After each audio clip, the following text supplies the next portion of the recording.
بسم الله الرحمن الرحيم. طه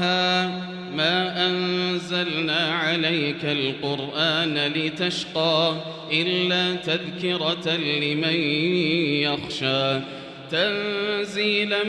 ممن خلق الأرض والسماوات العلى الرحمن على العرش استوى له ما في السماوات وما في الأرض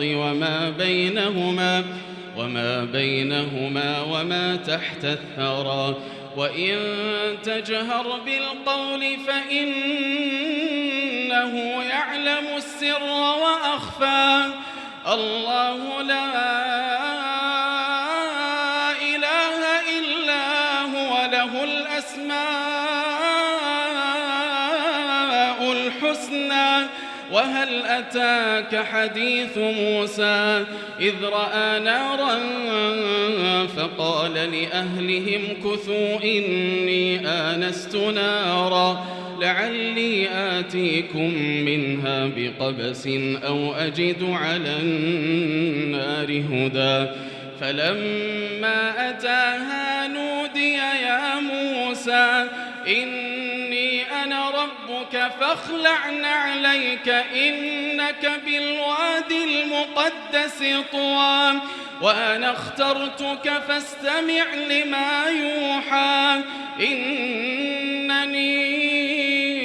أنا الله لا إله إلا أنا فاعبدني وأقم الصلاة لذكري إن الساعة آتية أكاد أخفيها لتجزى كل نفس بما تسعى فلا يصدنك عنها من لا يؤمن بها واتبع هواه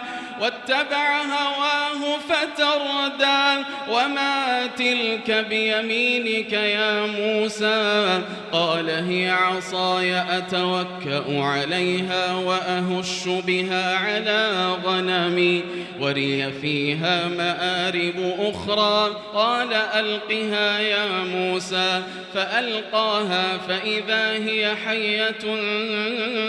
تسعى قال خذها ولا تخف سنعيدها سيرتها الأولى واضمم يدك إلى جناحك تخرج بيضاء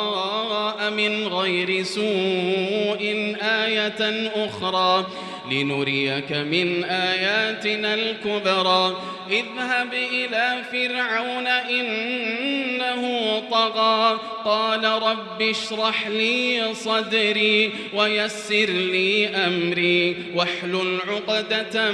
من لساني يفقه قولي واجعل لي وزيرا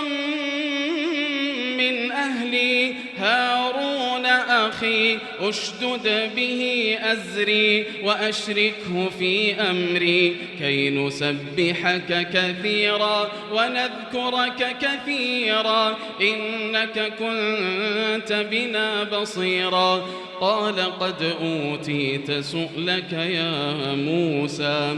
ولقد مننا عليك مرة أخرى إذ أوحينا إلى أمك ما يوحى أن اقذفيه في التابوت فاقذفيه في اليم فليلقه اليم بالساحل يأخذه عدو لي وعدو له وألقيت عليك محبة مني ولتصنع على عيني إذ تمشي أختك فتقول هل أدلكم على من يكفله فرجعناك إلى أمك كي تقر عينها ولا تحزن وقتلت نفسا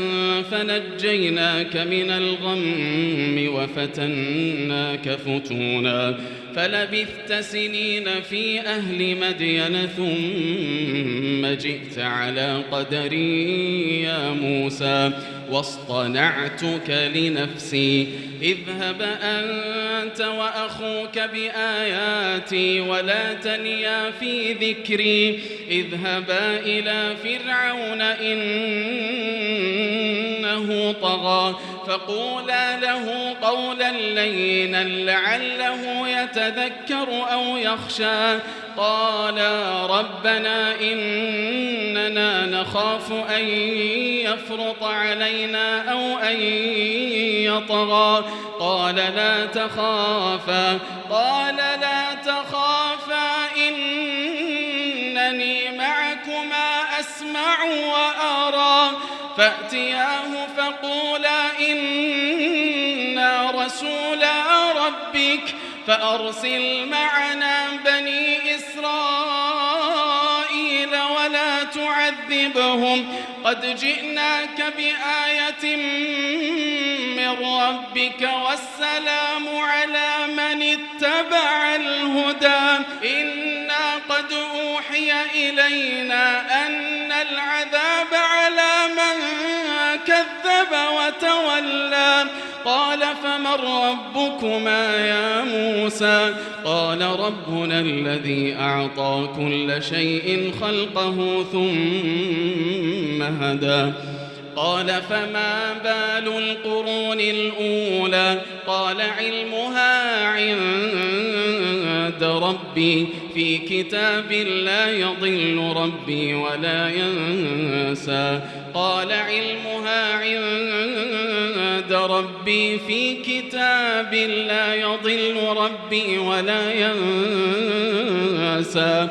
الذي جعل لكم الأرض مهدا وسلك لكم فيها سبلا وأنزل من السماء ماء فأخرجنا به أزواجا من نبات شتى كلوا وارعوا أنعامكم إن في ذلك لآيات لأولي النهى منها خلقناكم وفيها نعيدكم ومنها نخرجكم تارة أخرى ولقد أريناه آياتنا كلها فكذب وأبى قال أجئتنا لتخرجنا من أرضنا بسحرك يا موسى فلنأتينك بسحر مثله فاجعل بيننا وبينك موعدا لا نخلفه نحن ولا أنت مكانا سوى قال موعدكم يوم الزينة وأن يحشر الناس ضحى فتولى فرعون فجمع كيده ثم أتى قال لهم موسى ويلكم لا تفتروا على الله كذبا فيسحتكم بعذاب وقد خاب من افترى فتنازعوا أمرهم بينهم وأسروا النجوى قالوا إن هذان لساحران يريدان أن يخرجاكم من أرضكم بسحرهما ويذهبا بطريقتكم المثلى فأجمعوا كيدكم ثم أتوا صفا وقد أفلح اليوم من استعلى قالوا يا موسى إما أن تلقي وإما أن نكون أول من ألقى قال بل ألقوا فإذا حبالهم وعصيهم يخيل إليه من سحرهم أنها تسعى فأوجس في نفسه خيفة موسى قلنا لا تخف إنك أنت الأعلى وألق ما في يمينك تلقف ما صنعوا إنما صنعوا كيد ساحر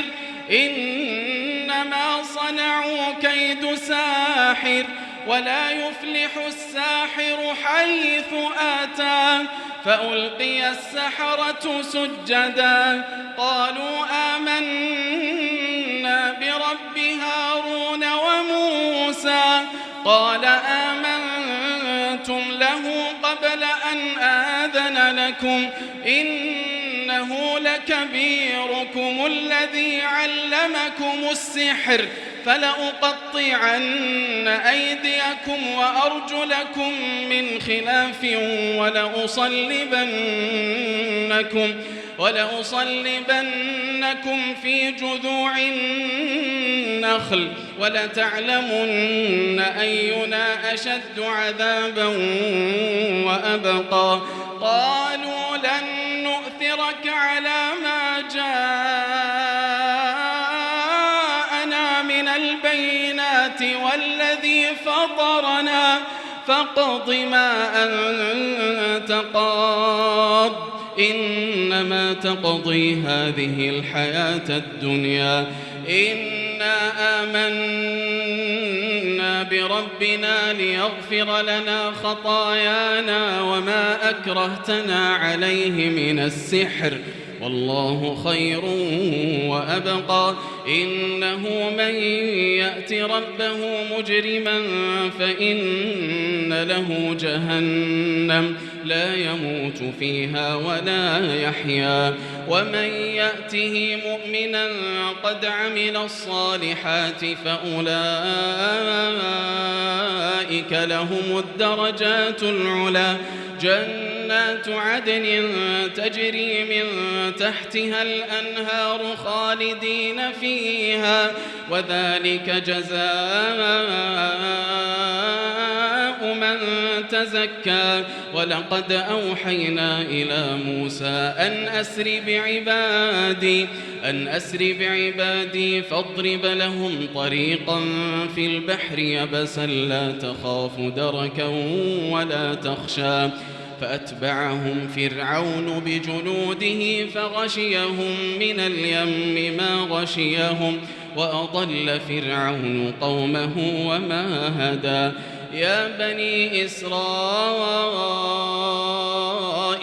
قد أنجيناكم من عدوكم وواعدناكم جانب الطور الأيمن ونزلنا عليكم المن والسلوى كلوا من طيبات ما رزقناكم ولا تطغوا فيه فيحل عليكم غضبي ومن يحلل عليه غضبي فقد هوى وإني لغفار لمن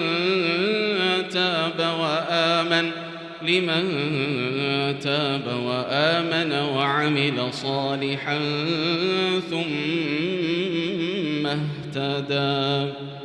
وما أعجلك عن قومك يا موسى قال هم أولئك على أثري وعجلت إليك رب لترضى قال فإنا قد فتنا قومك من بعدك وأضلهم السامري فرجع موسى إلى قومه غضبان أسفا قال يا قوم ألم يعدكم ربكم وعدا حسنا أفطال عليكم العهد أم أردتم أن يحل عليكم غضب من ربكم فأخلفتم موعدي قالوا ما أخلفنا موعدك بملكنا ولكننا حملنا أوزارا من زينة القوم فقذفناها فكذلك ألقى السامري فأخرج لهم عجلا جسدا له خوار فقالوا هذا إلهكم وإله موسى فنسي أفلا يرون ألا يرجع إليهم قولا ولا يملك لهم ضرا ولا نفعا ولقد قال لهم هارون من قبل يا قوم إنما فتنتم به وإن ربكم الرحمن فاتبعوني وأطيعوا أمري قالوا لن نبرح عليه عاكفين حتى يرجع إلينا موسى قال يا هارون ما منعك إذ رأيتهم ضلوا ألا تتبعن أفعصيت أمري قال يا ابن أم لا تأخذ بلحيتي ولا برأسي إني خشيت أن تقول فرقت بين بني إسرائيل ولم ترقب قولي قال فما خطبك يا سامري قال بصرت بما لم يبصروا به فقبضت قبضة من أثر الرسول فنبذتها وكذلك سولت لي نفسي قال فاذهب فإن لك في الحياة أن تقول لا مساس وإن لك موعدا لن تخلفه وانظر إلى إلهك الذي ظلت عليه عاكفا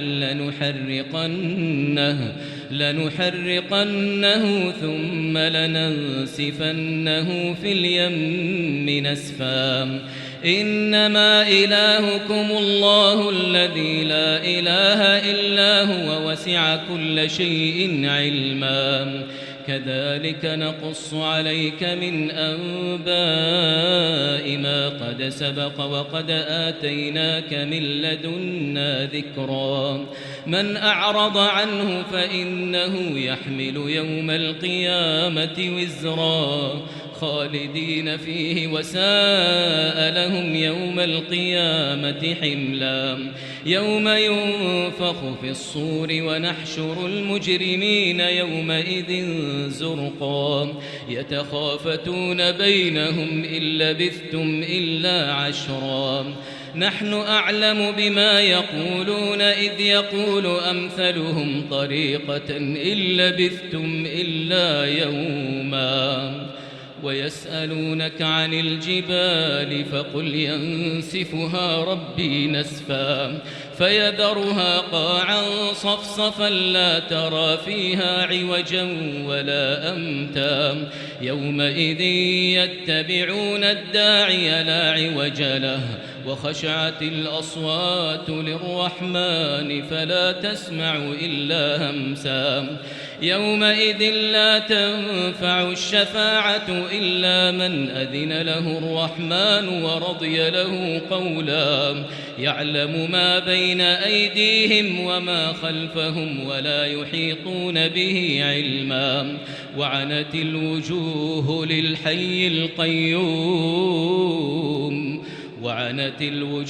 للحي القيوم وقد خاب من حمل ظلما ومن يعمل من الصالحات وهو مؤمن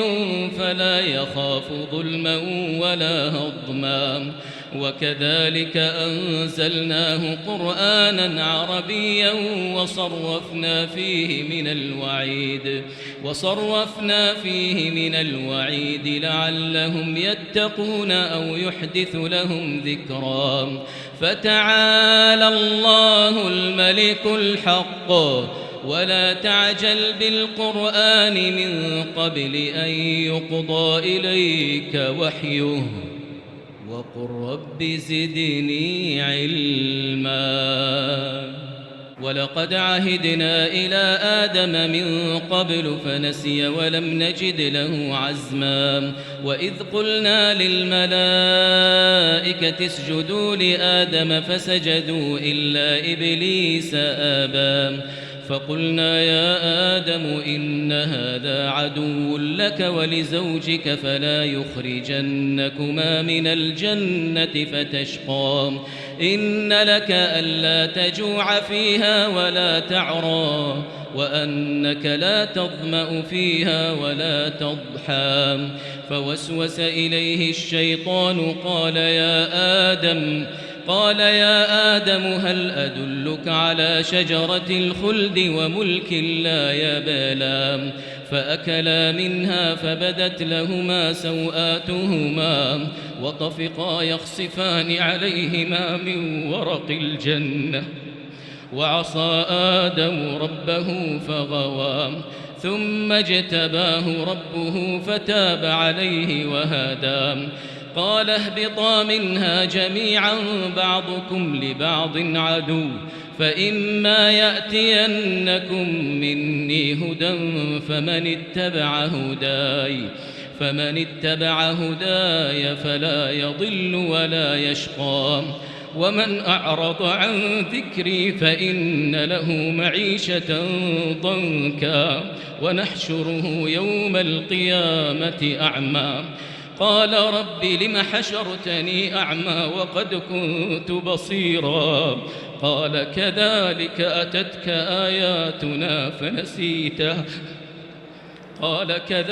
أتتك آياتنا فنسيتها وكذلك اليوم تنسى وكذلك نجزي من أسرف ولم يؤمن بآيات ربه ولعذاب الآخرة أشد وأبقى. أفلم يهد لهم كم أهلكنا قبلهم من القرون يمشون في مساكنهم إن في ذلك لآيات لأولي النهى ولولا كلمة سبقت من ربك لكان لزاما وأجل مسمى فاصبر على ما يقولون وسبح بحمد ربك قبل طلوع الشمس وقبل غروبها ومن آناء الليل فسبح وأطراف النهار لعلك ترضى ولا تمدن عينيك إلى ما متعنا به أزواجا منهم زهرة الحياة الدنيا لنفتنهم فيه ورزق ربك خير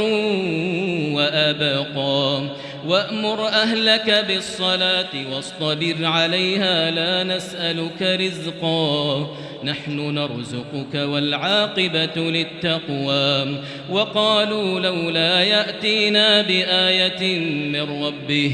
أولم تأتهم بينة ما في الصحف الأولى ولو أنا أهلكناهم بعذاب من قبله لقالوا ربنا لولا أرسلت إلينا رسولا فنتبع آياتك من قبل أن نذل ونخزى. قل كل متربص فتربصوا فستعلمون من أصحاب الصراط السوي ومن اهتدى.